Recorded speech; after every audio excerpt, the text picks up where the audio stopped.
across the suburbs in northwest Indiana have now expired, but there's still word of a touchdown in central Illinois. Let's take a look at some images. That funnel cloud is from Gilman, Illinois. That's in Iroquois County. And the second image is near Onarga, Illinois, and that's in western Iroquois County. Let's take a live look outside right now. We've been monitoring the warnings, watches, and severe thunderstorms across the region. ComEd reports at least 20,000 power outages tonight. Tom Skilling tracking it all for you with the latest from his home weather center. Hey, Tom.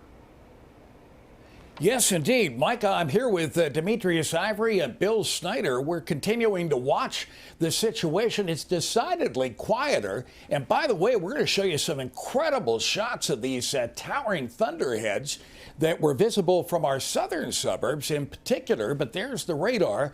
Demetrius will tell you where we're going from this point forward on it. Things have quieted down, but we've had close to an inch of rain at Flossmoor. There you see other totals at Evanston, Hillside, Wilmette, Hazelcrest, Hobart, and also Downers Grove and wind gusts. And these don't begin to capture the strongest ones, but they are from our network. Here's a view of the city skyline from the northwestern campus. That's always a fascinating view. It's still windy. These are tropical storm remnants, and tropical storm remnants are by their very nature unstable and very active. We have a wind advisory, runs till midnight, flood watches out to the west of us. They've been hammered by road closing rains and flooding to our west. Squally tropical downpours will come and go tonight. Demetrius will have more to say about that, but there's a 90% chance we'll still get some showers through here. But at the moment, no severe weather and a 79-degree temperature. But look at that south-southwest wind at 24 and how the heaviest organized rains have been out to the west of us. And there you can see some of those totals out in parts of Iowa. Demetrius is in. He's been looking at the radar. And Demetrius, an active night, I'm telling you that. Yeah, and we quieter now than it was just an hour and a half, 2 hours ago. Yeah, things are quieting down. Those storms south of Chicago continue to try to keep on keeping on.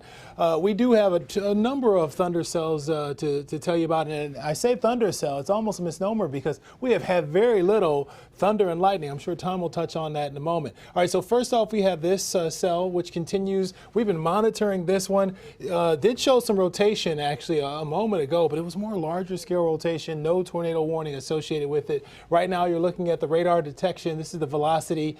Going away from the radar is red, going toward the radar is green. We're not seeing those couplets. A little something going on there, but for the most, I don't even think that we're picking up much in terms of radar. A little bit of rain going on there, but it's certainly not anything very serious. As you look at storm reports, 4 tornadoes reported across the country.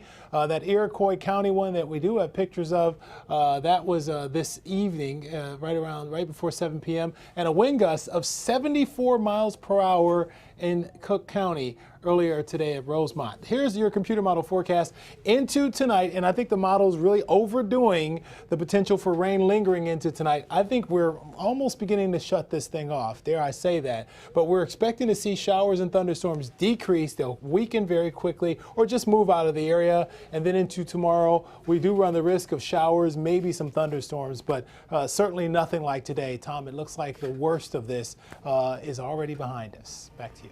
Yeah, and Demetrius, you made a good point, and that is the lack of lightning. You can tell this is a tropical system because there's not much lightning with it, and that's true in the heart of a hurricane for the most part too. Part of the reason is to get lightning, you need raindrops and ice crystals. They separate charges, and there's not a lot of ice in these clouds when it's as warm as this. So guys, there may be some scattered downpours, but we're looking better on the severe weather front, and we'll have some pictures for you coming up later on in the weather segment. All right, Tom, thank you so much. We're going to show you some damage from northwest suburban Arlington Heights, where storms downed on this block at Dryden and Euclid. Crews worked through the night to clear away that debris. And powerful winds and heavy rains also bringing down trees in the southwest suburbs. WGN's Eric Rung joins us live in Oak Lawn now with a look at some of the damage there. Eric? Well, good evening. I have to say this is some of the worst damage that we saw while we were driving around during the storm today. Take a look at the size of part of this tree here. I mean, just huge, that came down on this house here and left a giant hole in this home here. And this is a house with a lot of history. The afternoon started off pretty normal for Chris Van Bysum. Nothing exciting. I was vacuuming. I heard this big thud and I go, oh, wow. That's thunder. It certainly was. About half of a tree planted by her husband nearly 70 years ago came crashing into the home she grew up in. My next door neighbor came over, thank God, because I was pretty hysterical. Her son Scott rushed over next. I didn't know what to expect. He was able to inspect the home he also grew up in and his grandfather helped build. He shared the photos of the damage the tree did. And it could be worse than rain just coming through the holes in the roof. I was walking through the house, there's a lot of structural damage, A tree service is doing what they can to keep the home intact. While this is the worst damage we found, it certainly wasn't the only damage. Downed branches and trees all over Chicagoland knocked down power lines and knocked out power to thousands for a short time. In nearby Bridgeview, this decades-old tree came crashing down, uprooted no less, but it missed the house belonging to Lisa Steffen. You could see the sheets of rain by the window, and it was over in 5 minutes. And I didn't even know it went down until somebody called and told me your tree's down. The Van Bysums, who would have liked to have been in that same situation,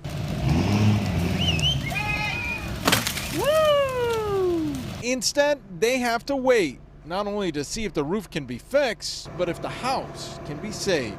Heartbreaking than to get a phone call of your mom frantic, you know. It stinks.